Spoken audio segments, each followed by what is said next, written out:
Here comes Peter Cottontail, hopping down the bunny trail. Easter's on the way, which is what we're looking at today is the Easter Escapade, a escape room by Jonathan Schaefer from Grand Gamers Guild. We've covered quite a few of these on the channel.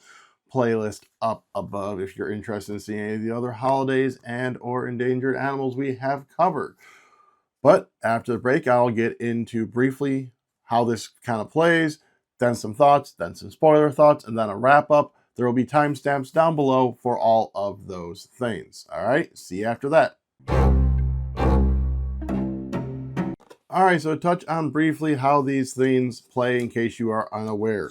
You are going to get this. You're going to open up. There's going to be a QR code right there. You're going to scan it. It's going to bring up a website. You do need a website for this, so you are going to need internet connectivity.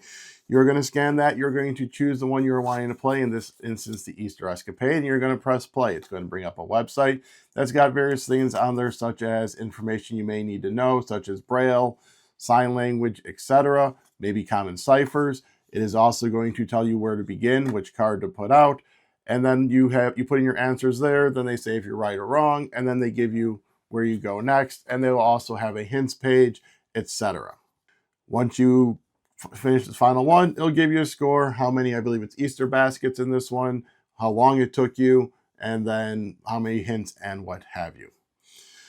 Alrighty, so with all that being said, my initial thoughts on this one is this was not one that we were fond of, and I will preface it by saying not because of the puzzle design, but because I believe the puzzles tested areas that we don't normally think that way. I don't quite know. This was the first one that we played where we felt lost constantly on how to solve the puzzle. And once we got the hints and figured it out, we realized it probably was more an us thing than the puzzle thing. They do still give you enough hints and enough information to be able to solve the stuff. It's just for us, for some reason, this one didn't click in our heads how to solve it. This one is rated only a 2 out of 3, but I would say that to us, this seemed harder than a lot of the 3 out of 3s that we have done. This is also the one that we did our worst in. I think we got like 2 Easter baskets, 1.5. It was a very bad score. Lots of hints. Took us a long time. So yeah, this one definitely kind of just for some reason, Bri liked it a bit better than I did. She did enjoy some of the puzzles more than I did. I personally just didn't like sitting there feeling like I don't even know what we're supposed to do, kind of just staring at it. And it wasn't every card, I will say that. I'll get into this a little bit more into the spoilery parts if you are interested in that. Again, I won't actually give answers to puzzles, but I will give spoilery things in there. Timestamp down below if you want to get to us after the spoilery stuff. But yeah, no, it just for some reason, some of them just didn't click right to me. I mean, if you are one who is very good at solving puzzles, and if you are someone who really likes testing your brain, then this is going to be one for you. This just wasn't the one for me. With that being said, we will get into kind of the spoilery things in regards to why I did or didn't like this in 3, 2, 1. Spoilers start now.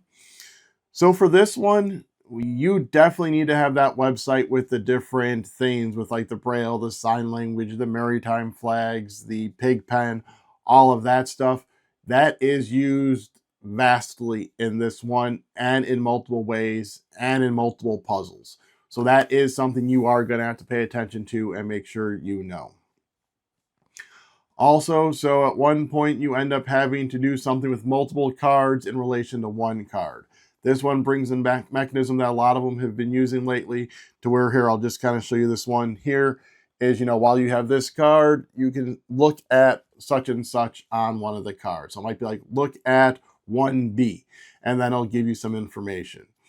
So there is one instance where you are having to use other cards in relation to that, but you need to solve the puzzle in order to know where to put those cards. And there's a couple of them throughout the game. And those ones, like, I thought I had it. I thought I figured it out. And then for some reason it didn't work.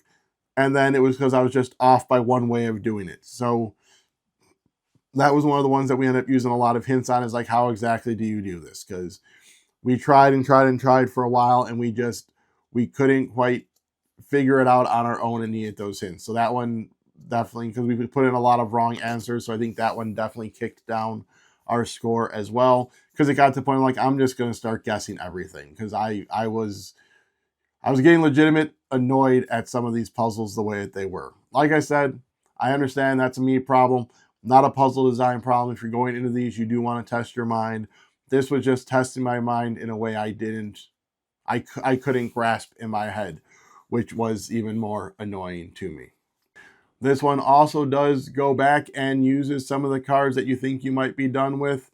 So make sure you don't just like throw them off to the side, have them out of reach. You are going to be needing to use previously used cards at times.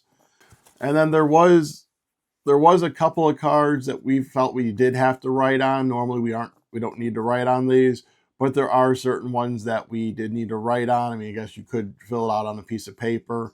And then there was one that kind of had you lining up for this word with these different shapes that it felt a little hard to do without trying to line them up and manipulate them a certain way.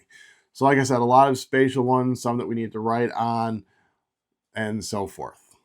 But overall, I'm not going to say this was a bad one. I'm saying this isn't my favorite one just because of the types of puzzles. But I do like when they use the whole interaction thing, where you have this one where you have these glasses and now you can look at this certain thing. You might get something else that interacts with the things a certain way.